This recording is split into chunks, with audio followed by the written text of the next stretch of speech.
Ya llegaron allá, ya vieron el tamaño de la segunda carta de Juan, la puedes leer en un par de minutos, pero contiene dos temas que son sumamente esenciales para la vida: amor y verdad. Y parte de mi tarea es que cuando salgamos aquí podamos tener la mayor claridad posible, y le ruego al Espíritu Santo de Dios que me ayude a ser lo más claro posible en estos dos temas, de tal manera que te puedas llevar estos dos temas a casa, a tu vida, los recuerdes o los incorpores a tu corazón.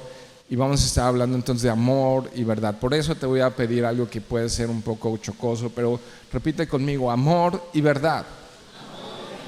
De eso vamos a estar hablando. Ahora, Juan, el autor, igual que el de la primera carta, es uno de los 12 discípulos. Es el autor del cuarto evangelio: Mateo, Marcos, Lucas y Juan, el evangelio de Juan, de estas 3 epístolas que estamos estudiando. Y también él es el autor del libro de Apocalipsis, y es conocido por él mismo como el discípulo amado. Antes de seguir a Jesús, él ya estaba buscando de Dios. Él era discípulo de Juan el Bautista. Qué interesante dato, por si te gustan los datos. Y Juan, el autor de esta carta, es importante ver el contexto de esto, fue parte del círculo, voy a llamarle así, íntimo de Jesús. Jesús anduvo con millares de personas, también iba de un sitio a otro con un grupo más o menos grande de unas 70 personas. Escogió a 12 que eran un círculo ya un poco más cercano, pero de entre esos 12 había 3 con los que estuvo en lugares únicos, especiales: en la resurrección de Lázaro, por mencionar, en el monte de la transfiguración. Los que entienden y saben de esto, cuando se transformó y vieron la gloria de Jesús transformado en luz, y eso, pues ahí estaba Juan, junto con 2 más, su hermano sanguíneo que era Jacobo, y Pedro, otro de los pescadores, los 3 pescadores.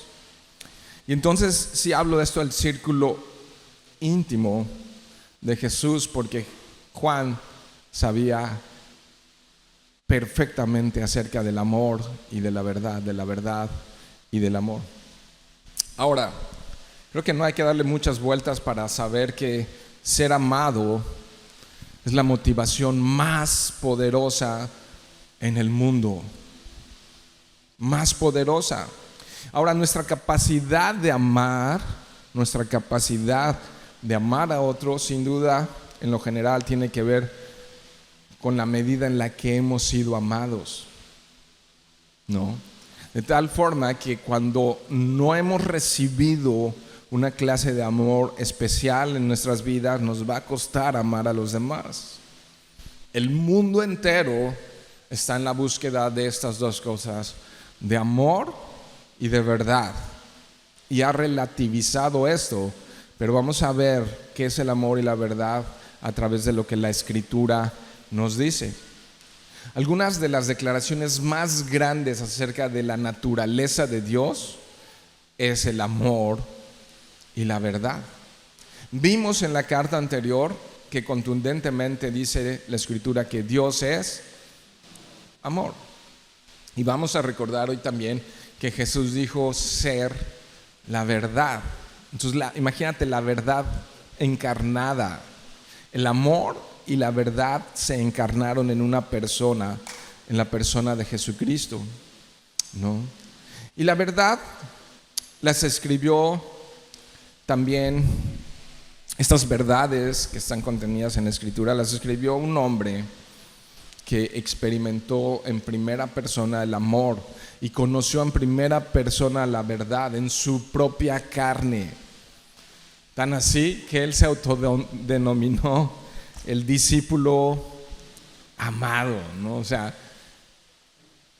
cuando lees bien a través de los hechos y de los evangelios quién era Juan, no era la persona más amable. De repente podía Juanito despertar ira, envidia y enojo en otros, y él también mostrar enojo e ira hacia otros. Si quieres, Dios, oramos y que ahorita descienda fuego del cielo y los consuma. Y como que esa no es la expresión de la persona más noble y tranquila, ¿no?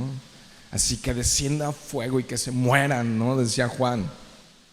Pero sin embargo, él, cuando escribe el Evangelio de Juan, él a sí mismo se denomina el discípulo a quien Jesús amaba. ¿Sabrá de amor él? Imagínate eso, ¿no?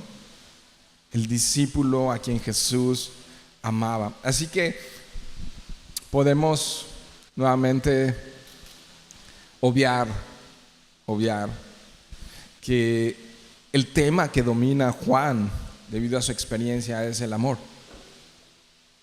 Y lo hemos estado viendo una y otra vez, y él recordando los mandamientos y las instrucciones, y ámense unos a otros, porque él lo experimentó en su propia persona. Y sabes, necesitamos conocer el amor de Dios si queremos darlo a otros. Es imposible dar ese amor si no lo hemos recibido primero. Necesitamos saber de qué se trata esto para entonces, Juan comprobó en primera persona el amor y la verdad. Él lo comprobó y entonces, pues ahora él habla, escribe y domina el tema. Vamos por allá a los primeros versos. El anciano a la señora escogida y a sus hijos, a quienes amo en verdad, y no solo yo, sino también todos los que conocen la verdad. Por cierto, si estás en una Nueva Biblia de las Américas, es página 1262, ¿no? Y luego dice allí, en el verso 2, a causa de la verdad que permanece en nosotros y estará con nosotros para siempre. La gracia, la misericordia y la paz estarán con nosotros, de Dios el Padre y de Jesucristo, Hijo del Padre, en verdad y en amor. ¿Te fijaste cuántas veces habla de la verdad y de la verdad, no?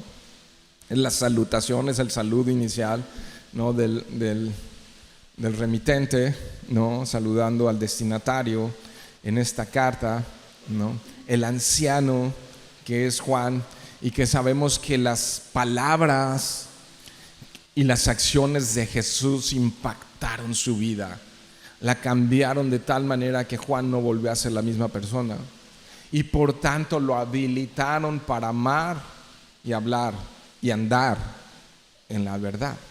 Ese es Juan. A la señora elegida, porque no da el nombre. Entonces podemos tener dos ideas de quién es esa señora escogida. Puede ser una mujer anfitriona en una iglesia local donde se estaba congregando un grupo local de creyentes, pero también puede ser la forma en la que él se refiere en general a la iglesia local, porque habla de los hijos que son los miembros que conforman esa iglesia, ¿no? ¿Cuántos saben que la iglesia ha sido elegida como la esposa futura para su marido, que es Jesucristo? ¿No? Eso es la iglesia. Y Jesús, entonces, a cada uno de nosotros nos recuerda esto por medio de la carta de Juan, que hemos sido también elegidos para ser su esposa, ¿no? Y estamos esperando que Él regrese por nosotros para unirnos con Él por la eternidad. Él nos ha elegido para estar con Él por la eternidad. Que alguien diga amén. Él nos ha elegido para estar con Él por la eternidad. Ahora, nada más como paréntesis. Hace unos días atrás, Dios me permitió ver que un hombre le entregó un anillo de compromiso a la prospecto, ¿no? Pero ¿cuántos saben que la mujer tuvo que decir sí? ¿No? ¿O no? La mujer debía decir sí, no nada más así. Entonces también el hombre tiene la voluntad dada por Dios para decir sí, te acepto como mi Señor y como mi Salvador. Amén. Juan amaba a esa iglesia, le escribe y les dice: les escribo junto con todos los que han conocido la verdad, ¿no? Ahora, sí pon atención en esto, porque Juan saludó en específico a aquellos que habían conocido de la verdad, que él ama a los que andan en la verdad. Entonces esta carta no fue dirigida al público en general, sino en particular a los que andan en la verdad. ¿Lo puedes ver ahí? Los que andan en la verdad. Los que andan en la verdad. Juan capítulo 14, verso 6. Jesús hizo tremenda declaración que ningún otro hombre ha dado en la historia. Jesús dijo: yo soy. Fíjate, aquí ya de entrada, para los hebreos, para los judíos, se está poniendo en una posición. Cuando dice yo soy, está poniéndose en la posición de deidad, de Dios. Y dice: yo soy el camino, la verdad. La verdad está ahí, dice yo soy. Están viendo la verdad y la vida. Y mira lo que dice Jesús, resume mucho de lo que vamos a ver esta mañana. Nadie viene al Padre si no es por mí. Entonces, ¿se entiende el saludo de Juan a la iglesia? Dice: a los que amo y a los que les escribo son los que andan en la verdad. Otra manera de decirlo es los que andan en Cristo, los que su fe es consistente y firme en Jesucristo como Salvador. Amén. Quienes no tienen a Cristo, dice la Escritura, no tienen la vida, no tienen la verdad, y entonces andan en tinieblas.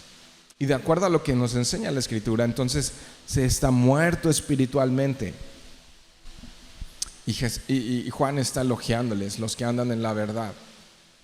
Y sí, déjame hacer énfasis en un mundo que ama la relatividad. La verdad es absoluta, tiene nombre y se llama Jesucristo.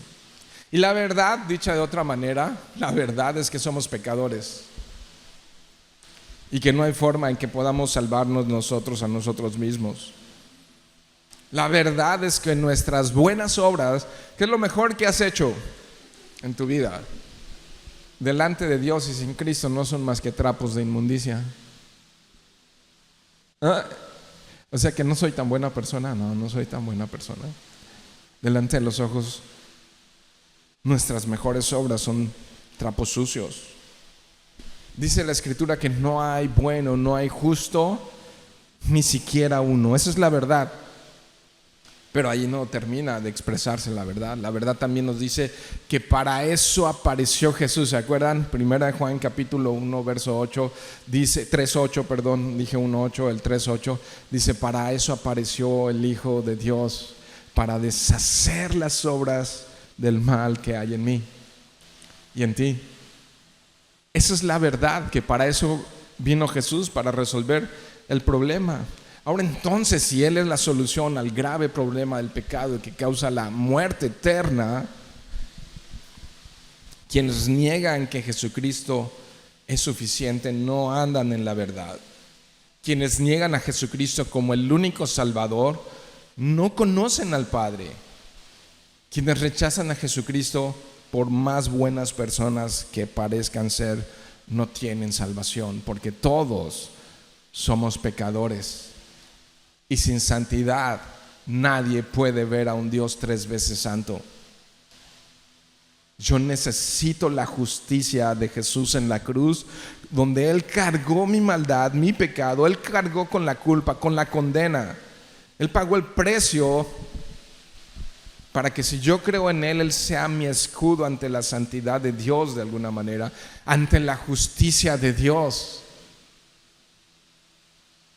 Él es mi escudo. Entonces Dios me ve a través de Jesús.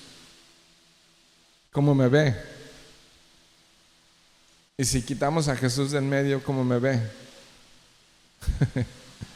No. ¿Cómo nos ve sin Jesús y cómo nos ve con Jesús? No. Primera de Juan 2:23, si lo puedes poner en pantalla. Seguimos en contexto, mirando la riqueza de este texto, y es claro y es contundente. Dice 1 Juan 2:23: todo aquel que niega al Hijo, tampoco tiene al Padre. ¿Deja lugar a dudas? No. ¿Qué dice después? El que confiesa al Hijo tiene también al Padre. Entonces, la palabra de Dios es verdad. Y la palabra de Dios nos dice que Jesús es la verdad. Quienes se apartan de ella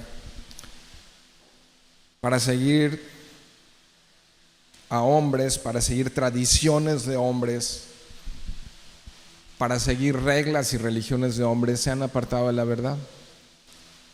Cuando Pedro estaba dando un sermón tremendo y una defensa de su fe ante las autoridades religiosas de su época, Hechos 4, verso 12, es contundente. Me gusta citarlo una y otra vez, porque en este mundo tan relativista donde muchos creen que no seas tan mala persona y de todas maneras todos los caminos llevan a Roma, se dice, ¿no? La escritura me dice otra cosa, me dice Hechos 4:12, en ningún otro hay salvación. En ningún otro hay salvación, porque no hay otro nombre dado, no otro nombre bajo el cielo dado a los hombres en el cual podamos ser salvos. Entonces, ¿cuál es la única forma de ser salvos? Creyendo en Jesucristo, creyendo en que Él es el Hijo de Dios con todos los atributos y cualidades de la deidad, y que Él se encarnó, se hizo hombre, siervo semejante a ti y a mí, y vino en un cuerpo de carne y de sangre, y vino y habitó entre nosotros, y entonces como hombre enfrentó la cruz, como hombre recibió la culpa, el sufrimiento y el castigo, pero como Dios dejó la tumba vacía.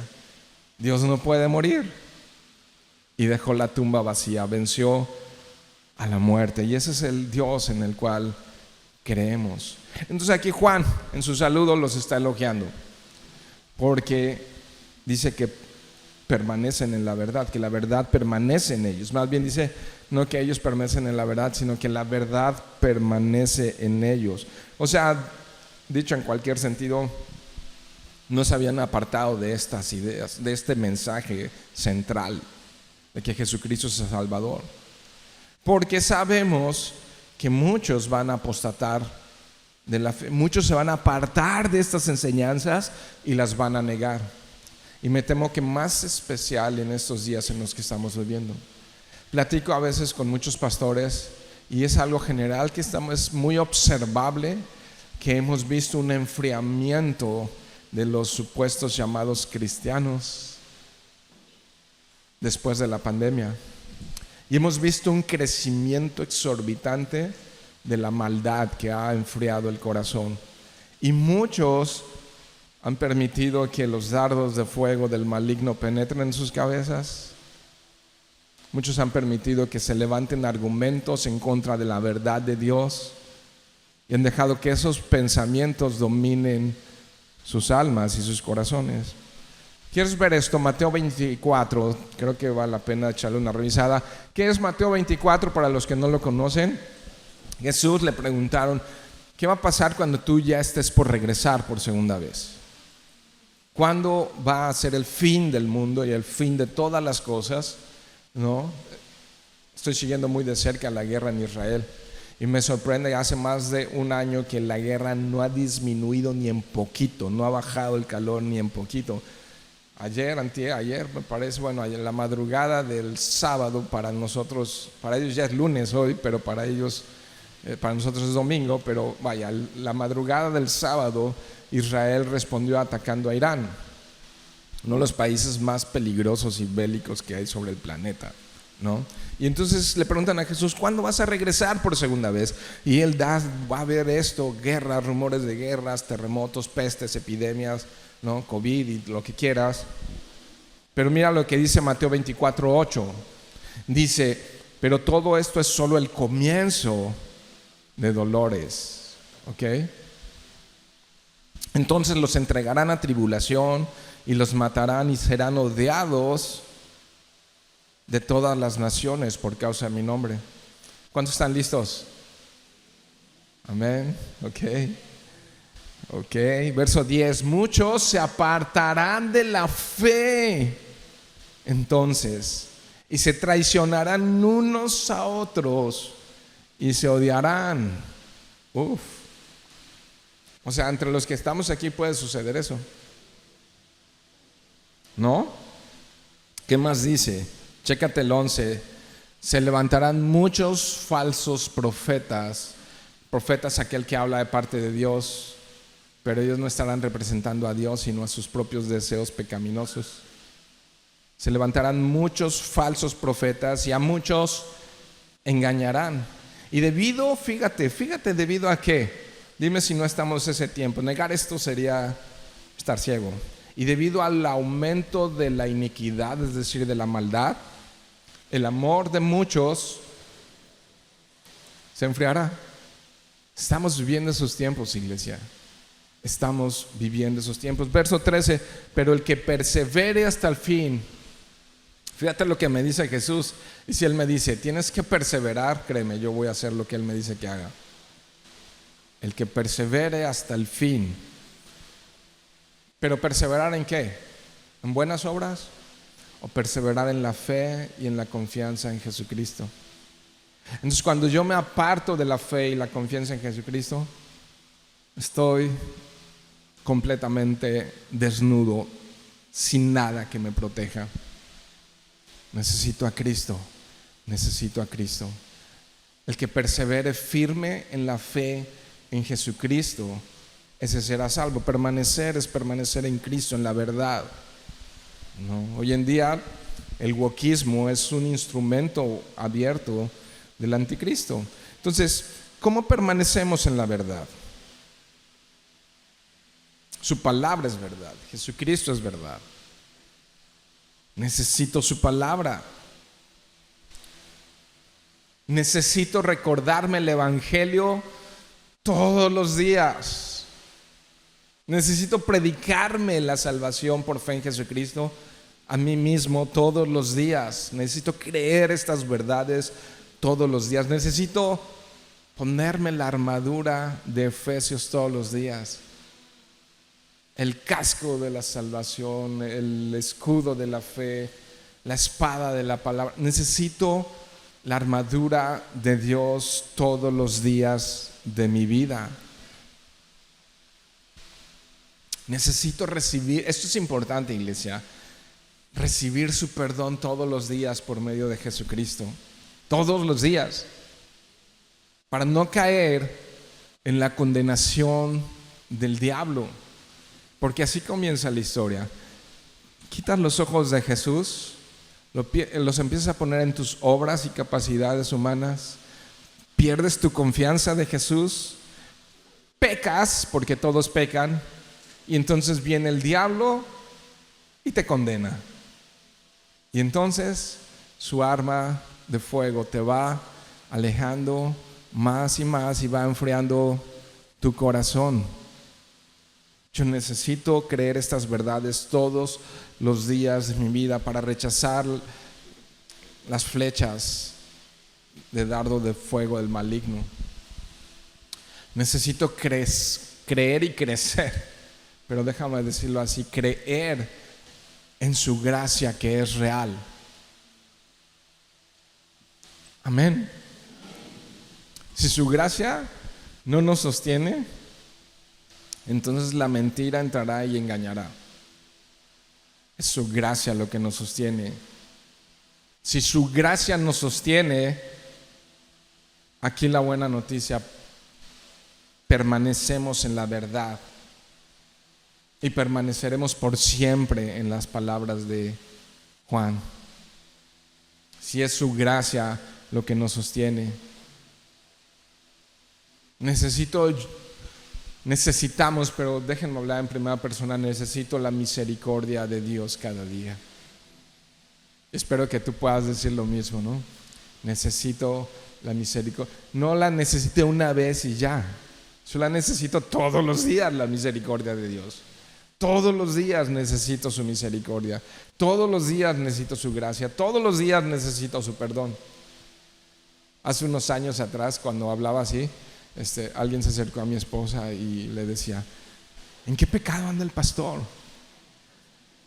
Porque está hablando de que necesita el perdón y la gracia y la misericordia. Sí, la necesito todos los días. ¿No? Todos los días. Y en su saludo, es un saludo preciosísimo, muy completo, y yo diría relevante para afirmar a la iglesia en puntos esenciales y en puntos clave. Todavía estoy en el saludo y dice: y la paz del Hijo y del Padre nos sostendrá. La paz que tenemos por medio de Jesucristo. Tendré confianza y tendré seguridad si soy su hijo rescatado por amor.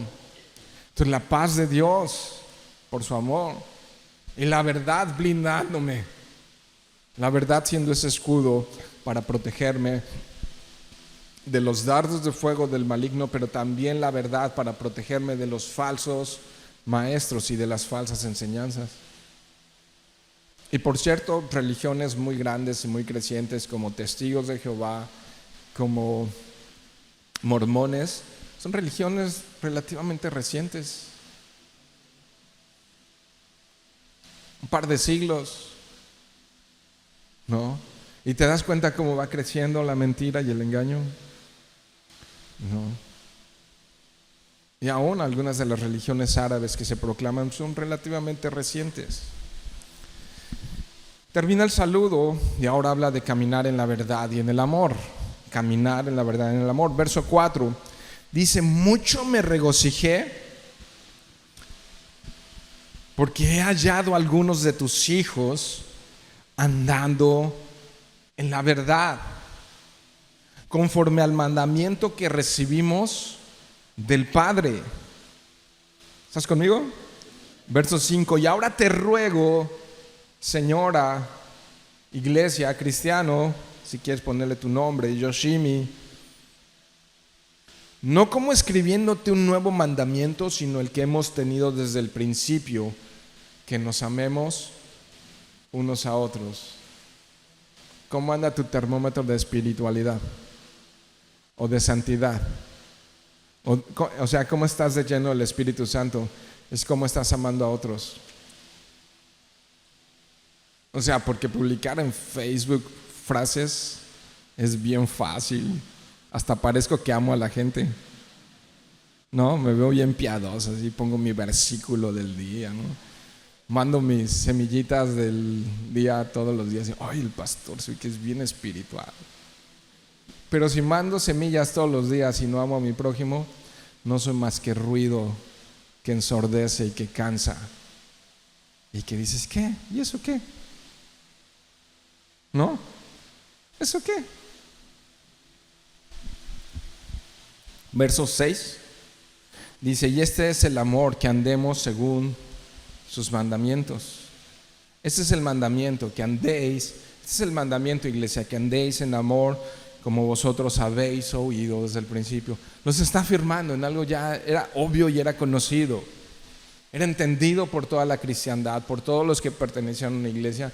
Es esto, ¿cómo puedes diferenciar? O sea, en el libro de Hechos, cuando comienza la iglesia, ellos empiezan a reunir, y Hechos 2:42 ustedes lo conocen, y perseveraban en las oraciones, en el partimiento del pan, en la comunión, en la palabra de Dios, y empiezan a amar y a tener todas las cosas en común y ayudarse unos a otros y ayudar al mismo pueblo. La gente se empieza a sorprender y dice: eso es amor y yo quiero ser parte de lo que ellos están viviendo. Entonces viene Juan y les dice: saben, ese mandamiento lo dio Jesús. Juan capítulo 15 completo, léelo, ¿no? Y dice: ese es el mandamiento, y no es un mandamiento nuevo, y es algo que ya saben, ya lo superdominan, y sin amor no somos más que ruido que ensordece, ¿no? Entonces me regocijé mucho porque he hallado que algunos de tus hijos, no todos, andan en la verdad. No todos los que escuchan reciben la verdad. Y me encanta esta expresión de Juan porque dice, me regocijé de ver que andan en la verdad, de ver que se aman unos a otros. ¿Sabes algo? Esa es la mejor satisfacción que un padre con su familia, o que un pastor, o que un maestro de la palabra de Dios pueda observar. Esa es la mejor satisfacción que podemos recibir para continuar haciendo la chamba, la tarea, para continuar haciendo discípulos. Y estoy muy agradecido con Dios por todos los que sirven aquí. Ayer veía a algunos de ustedes aquí hincados, perforando este piso y barriendo y trapeando, y unos vinieron bien temprano y se levantan y vienen desde sus casas, algunos desde las 7 de la mañana están aquí esperando para recibirles, y lavan baños y preparan comida, y eso, y está bien, pero eso hasta un incrédulo lo puede hacer. Si tuviéramos dinero y tuviéramos a las personas adecuadas, pudiéramos contratar a alguien de limpieza, ¿no? Y lo puede hacer alguien más.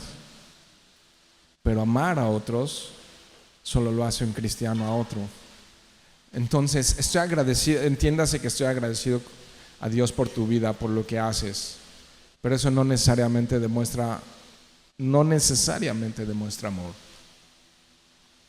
Si en tu trato con los demás no están leyendo que les amas de manera genuina y real, entonces nada más es ruido que ensordece.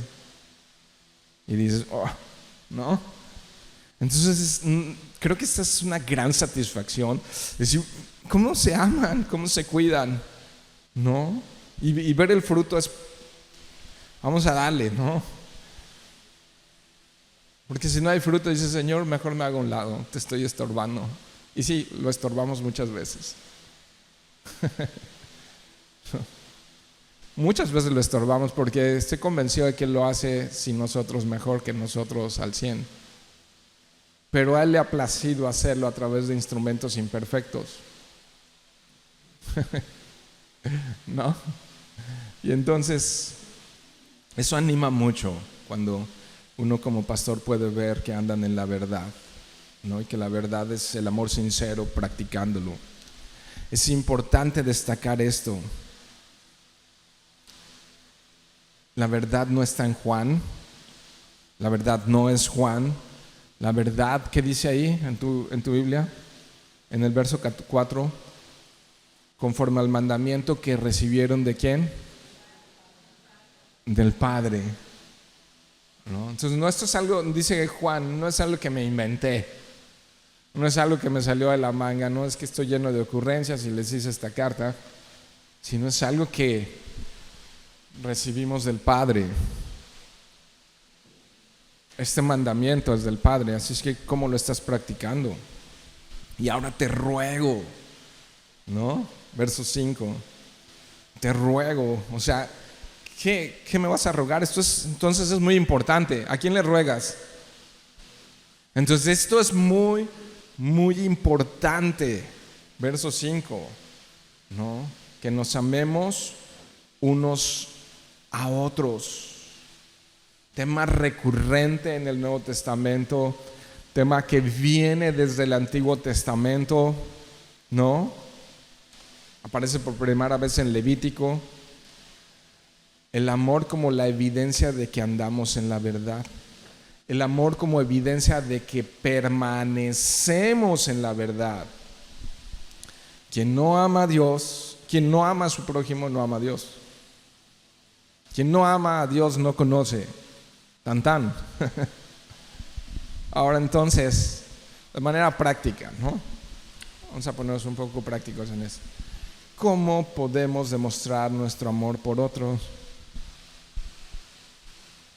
Es curioso que todas las virtudes cristianas, escucha esto, todas las virtudes cristianas,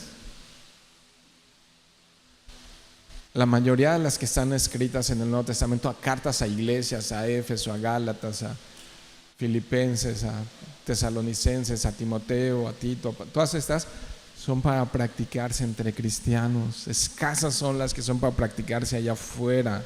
Allá afuera es el resultado obvio, ¿no? Pero todo esto de soportarnos unos a otros, de perdonarnos unos a otros, ¿en dónde se practica, mis queridos hermanos? En la iglesia. No odiando, no rechazando. ¿Rechazas a alguien de los que están aquí? ¿Criticas a alguien? Evitando juicio. ¿Quieres amar? Evita críticas y chismes. Alguien que diga amén. Pleitos. ¿No? Es que algunos traen así en el ADN el pleitista. ¿No? Así de oficio. ¿A qué te dedicas? Soy pleitista. No sé si existe esa palabra, pero si no, ya me la inventé. ¿No? Como mi deporte favorito, hacer enojar a otros y subirme a la discusión y pelear más. Sirviendo de todas las formas posibles, aun cuando eso signifique sacrificio, perdonando,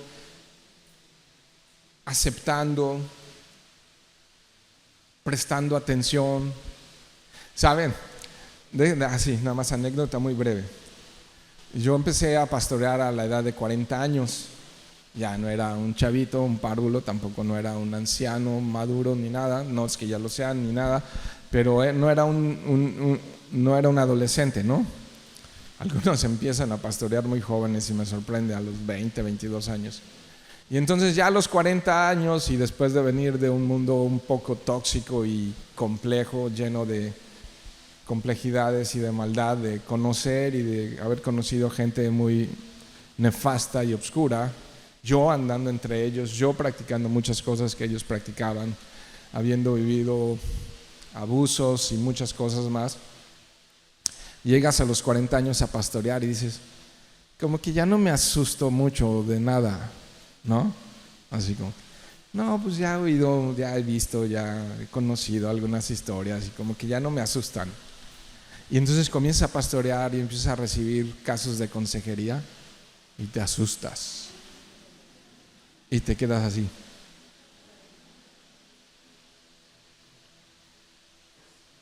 ¿En serio? ¿Eso es real? Y me di cuenta de cuán diferentes somos unos de otros. Y ya a través de los años, aunque van pocos años de que esté pastoreando, he encontrado que eres bien diferente a mí, yo a ti y tú, hasta tu propia esposa, esposo e hijos. Somos tan distintos. Y el amor también trata de amar, aceptando. ¿Sí o no? A ver, no me estoy poniendo progresista ni nada por el estilo. ¿Sí o no fuimos aceptos en el amado? ¿Lo has leído en Efesios? O sea, Dios te aceptó y a mí también. Como por qué virtudes o por qué condiciones. O sea, qué cualidades ven nosotros para aceptarnos. Y el amor trata de aceptarnos, aún a pesar de nosotros. Y eso es lo que más está buscando el mundo. Y me he dado cuenta de que todas estas cosas Dios las ejercita hoy en día, Dios las practica hoy en día a través de su iglesia. Es a través de nosotros como instrumentos que Dios hace mostrar su gracia, su perdón, su aceptación. Él se agrada cuando nos servimos. Él se agrada cuando nos interesamos genuinamente por la vida de otros, porque somos una extensión de Él en su gracia. Dios ruega por nosotros, a través de nosotros, como si fuéramos sus embajadores. Jesús nos representa en el cielo, pero la iglesia representa a Jesús en la tierra. No es suficiente con saber los mandamientos. Y a veces nos los aprendemos nada más para hacer la primera comunión. Yo así. Es necesario practicarlos. Mateo 27, 22, no, Mateo 27, no, ¿verdad? Ok, Mateo 22, 37. ¿Están allá?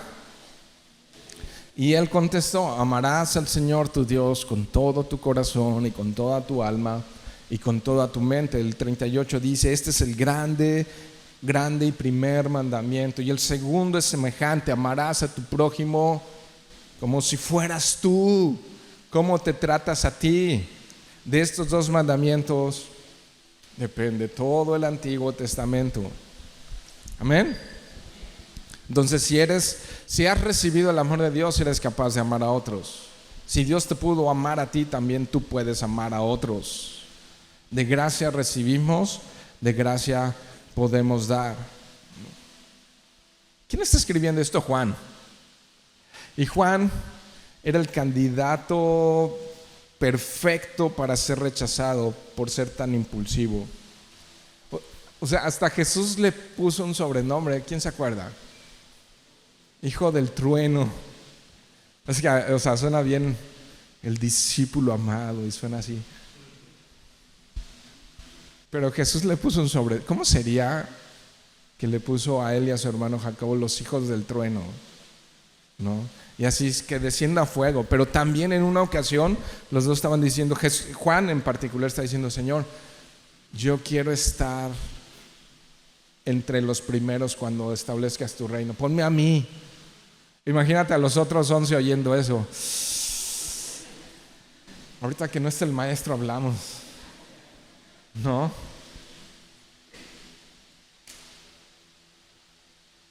Así que Juan experimentó el amor de Jesús, que lo amó y lo aceptó tal cual era. Los que descubren lo mucho que son amados en Cristo tienen la capacidad de amar a otros. Cuando Dios cambia una vida, cuando Dios llega a la vida de alguien, Él puede usar tu vida para mostrar su amor a otros.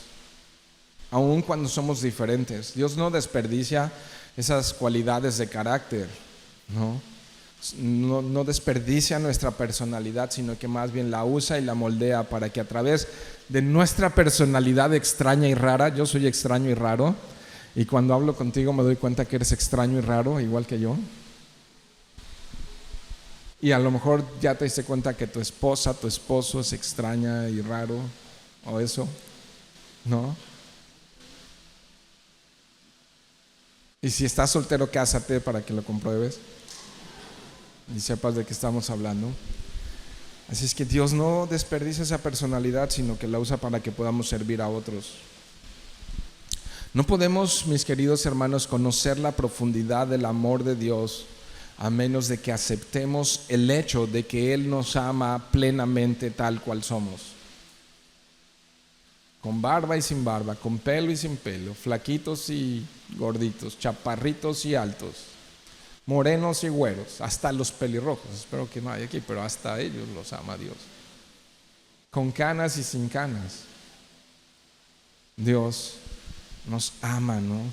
Y si no aceptamos esa realidad de que Él nos conoce, de que Él sabe acerca de lo necio que soy, Él sabe de mis miedos, Él sabe de mis inseguridades, Él sabe de mi arrogancia y de lo duro que muchas veces puedo resultar ser para juzgar a otros. Él sabe que soy pecador y aún así me ama.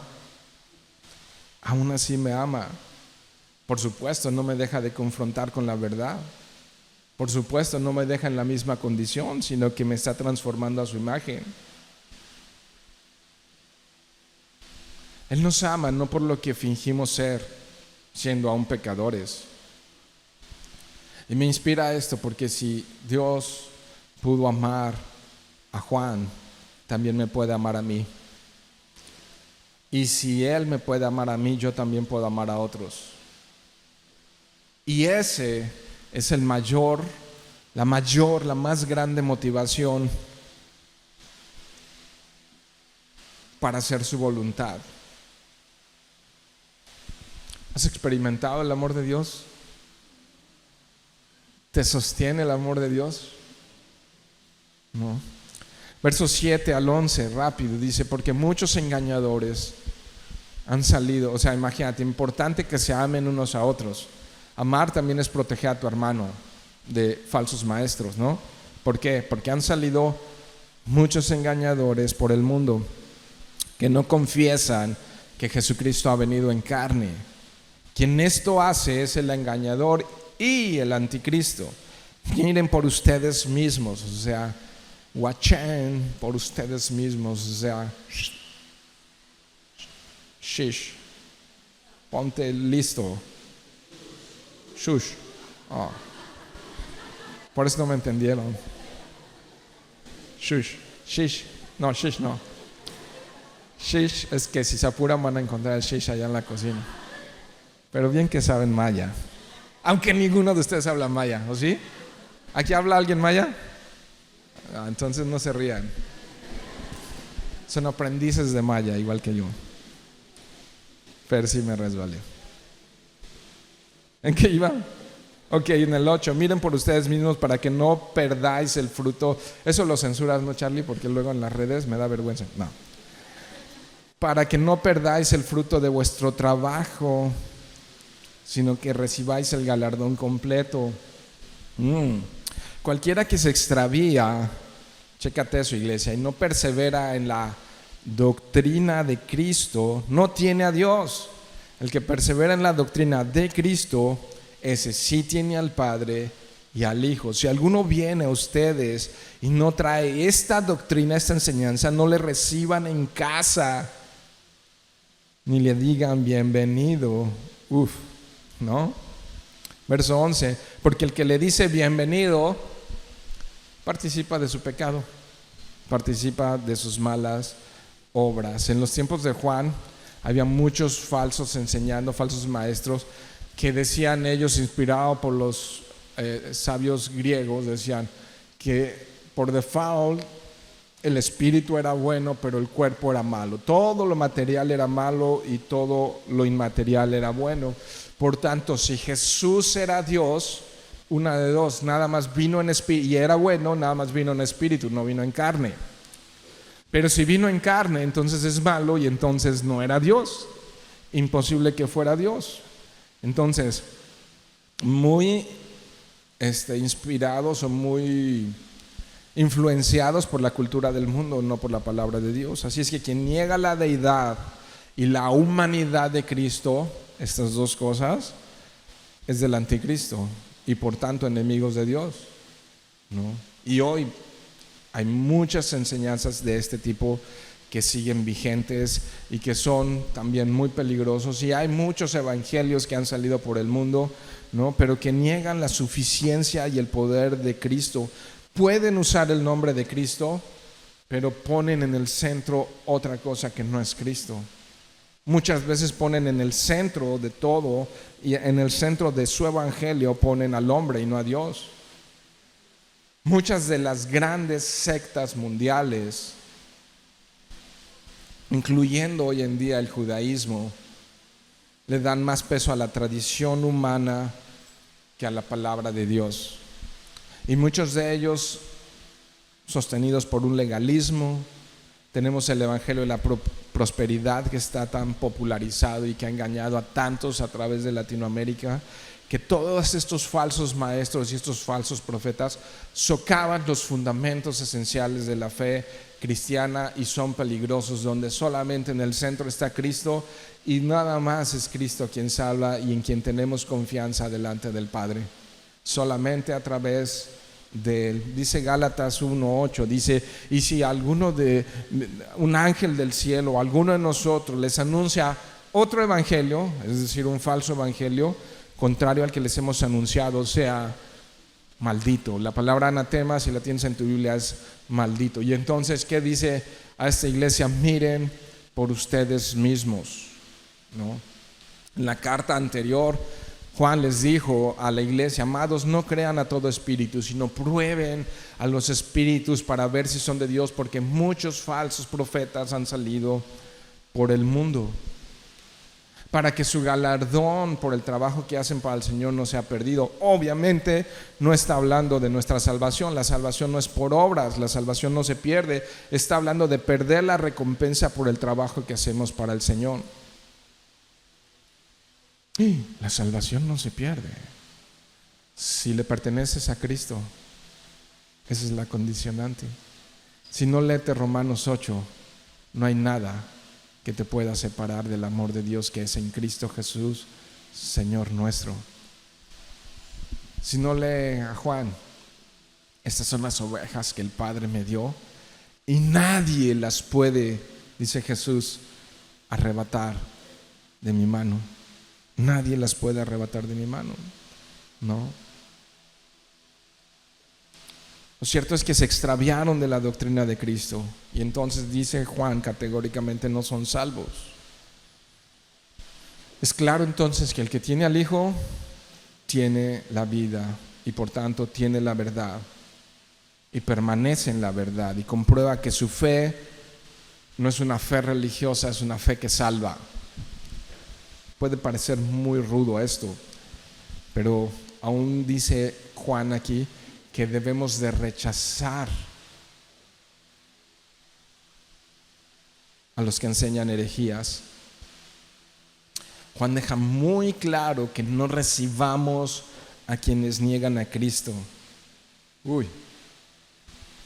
Para la cultura woke de hoy, quién sabe qué pasaría. Pero Juan dice, no les den plataforma, no les den espacio, no dejen que su voz suene dentro de sus congregaciones. Debemos de ser sumamente cuidadosos de con quién nos asociamos. Es mucho mejor ser fiel a Dios que intentar ser cortés con los hombres, ¿no? Que convertirnos en socios y amigos o enemigos más bien de Dios. Entonces está diciendo no los apoyes de ninguna manera porque te haces partícipe con ellos. Pablo expresó esto mismo en ese sentido, no es acerca del noviazgo, sino que lo expresó acerca de los falsos maestros cuando dice en 2 Corintios 6:14, no se unan en yugo desigual. Aunque aplica el principio para toda relación, está hablando de los falsos maestros, dice con los incrédulos, pues qué asociación tiene la justicia y la iniquidad, o qué comunión luz con las tinieblas, o qué armonía Cristo con lo Belial, o qué tiene en común un creyente con un incrédulo. Entonces no te asocies con el diablo, básicamente, ¿no? Porque si te asocias con el diablo estás participando de sus obras, ¿no? Entonces en esta época, en la época de la tolerancia, no toleres a los falsos maestros. Saludos finales, versos 12 y 13. Tengo muchas cosas que escribiros, pero no he querido hacerlo por medio de papel y tinta, pues espero ir a ustedes y hablar cara a cara para que nuestro gozo sea cumplido.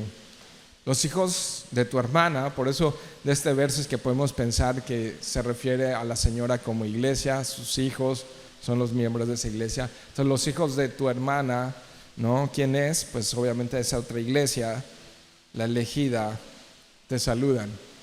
Amén, ¿no? Y aquí termina en esto. El asunto es tan serio acerca del amor y permanecer en la verdad.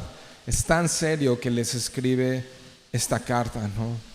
Y Juan aún todavía no estaba en Patmos, aún desde Éfeso. Deseaba seguir esa conversación con esa iglesia, pero ahora quería hacerlo ¿de qué manera? Cara a cara, ¿no? Qué emocionante, porque él anhelaba estar con sus hermanos y él considera que es mucho mejor que escribirles, el poder pasar un buen tiempo con ellos y poder discutir todas estas cosas, ¿no? Y sabes, de aquí saco la última aplicación del día. Una pantalla de celular, una pantalla de televisión, un buen video en las redes nunca va a sustituir la riqueza de congregarte. No dejando de congregarnos como algunos tienen por costumbre, ¿no? Nada sustituye ver cara a cara a tus hermanos, saludarles, sonreírles, cantar juntos, sabiendo que Él se pasea aquí no entre los chips y los microbytes de tu pantalla, sino Él se pasea en medio de la iglesia y Él está aquí. Y yo no sé, pero yo tengo esta convicción, quizá me taches de hereje, pero yo creo que algo diferente, sobrenatural y tremendamente bueno sucede los domingos cuando estamos reunidos como iglesia.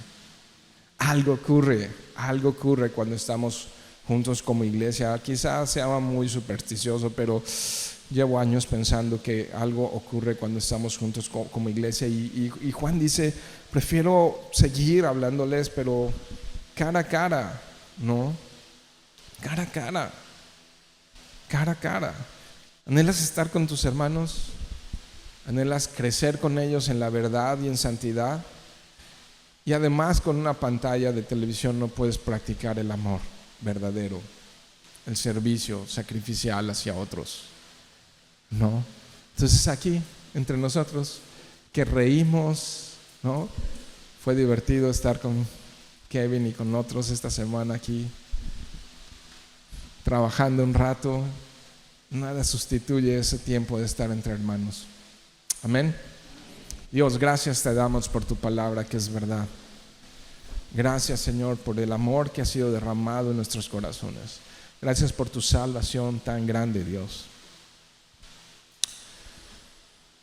Allí está la teoría, Señor, ahora llévanos a la práctica, Señor. ¿De qué sirve saber esto si tú no lo activas por medio de tu poder, de tu Santo Espíritu en nuestras vidas? ¿De qué sirve esto, Señor, si solamente somos oidores y no hacedores de tu palabra, Señor? Anhelamos que el mundo pueda ver cómo nos amamos, comenzando aquí, en cómo nos servimos, en cómo servimos a tu iglesia, cómo levantamos las sillas, en cómo barremos, en cómo nos interesamos por los enfermos, por los que están pasando pruebas de trabajo, de familia, de matrimonio, aún de privados de la libertad, aún en hospitales, Señor, aún en necesidades económicas, Señor, aún los que están tristes, simplemente cansados, aún los que pasan a veces por depresión y por ansiedad inexplicable, porque hay cosas que no sabemos por qué suceden, pero suceden muchas veces por nuestro pecado, pero otras no alcanzamos a comprender, Dios, por qué suceden. Pero aquí estamos, Señor, en el lugar correcto y en el lugar más seguro, delante de tu presencia, Dios, donde podemos venir juntos y echar toda nuestra ansiedad delante de ti, porque tú siempre, siempre, siempre tienes cuidado de nosotros, Dios. Tú eres la fuente de sabiduría y no queremos ninguna otra, Señor. En ti hay suficiente. En ti están escondidos todos los tesoros de la ciencia, de la sabiduría, del conocimiento, Dios. Y es tan perfecto ver que tú eres la verdad, Dios, que tú eres el amor encarnado, y eso es lo que nos sostiene, nos da vida y nos da esperanza. Y saber que ahora nos podemos ver cara a cara a la iglesia, pero también un día te veremos a ti cara a cara, Señor. Y mientras esto sucede, Señor, pon en nosotros el querer como el hacer por tu buena voluntad. Déjanos amarnos, Señor, ser obedientes a tus mandamientos, Señor. No poner cara de piedad y negar la eficacia de ellos, Señor. No solamente amar a nuestras familias de forma egoísta y amar nuestras vidas de forma egoísta, sino, Señor, amar desinteresadamente y sacrificialmente a otros, Dios. ¿Cuántos dicen amén? Y Señor, también te ruego, mi Dios, por los que probablemente estén aquí y nunca hayan oído un mensaje como este y hoy hayan escuchado, Señor, que tú les amas como nadie les ha amado ni nadie les amará, tanto así que diste a tu único hijo, a tu unigénito hijo, sin merecerlo. Lo diste para salvarnos, para perdonarnos, para darnos esperanza y vida eterna, Dios. Yo te ruego, si aquí hay alguien, Señor, que no está sellado con tu espíritu y que no ha rendido su vida a ti, que tu Espíritu Santo hoy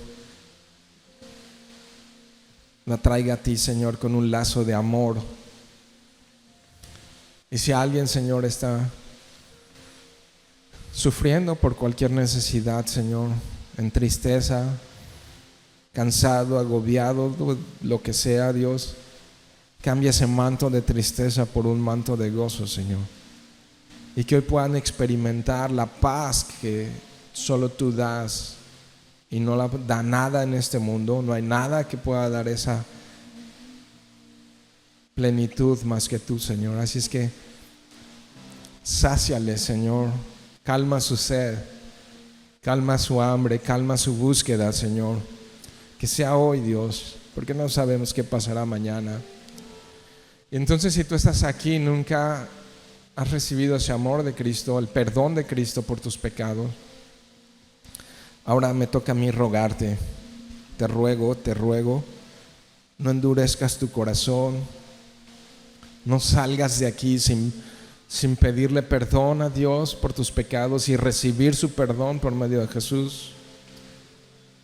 Así que allí tómate un momento en tu lugar y dile: me rindo a ti, Señor, creo en tu Hijo Jesús y quiero conocerte más. Es una oración sencilla. A veces nosotros hacemos oraciones complicadas y religiosas, pero tú puedes orar de manera sencilla y decirle: Señor, perdóname. Creo en ti, creo en tu Hijo Jesucristo que me redime, me rescata y me salva. Señor, pon en mí tu amor, pon en mí esa gracia de la que se habló hoy y ayúdame y ayúdanos, vamos a decir esto todos, a permanecer en ti. Señor, queremos permanecer en ti. Señor, queremos permanecer en ti. A tu nombre sea toda la gloria. Y Dios, también gracias, Señor, por las ofrendas que hoy se recolectan, Dios. Gracias porque tú sostienes esto, Señor, y lo hemos visto de manera milagrosa, y cómo no darte gloria a ti y honra a ti, Señor. Te doy gracias, Dios, por esta iglesia, en el nombre precioso de Jesús. Amén.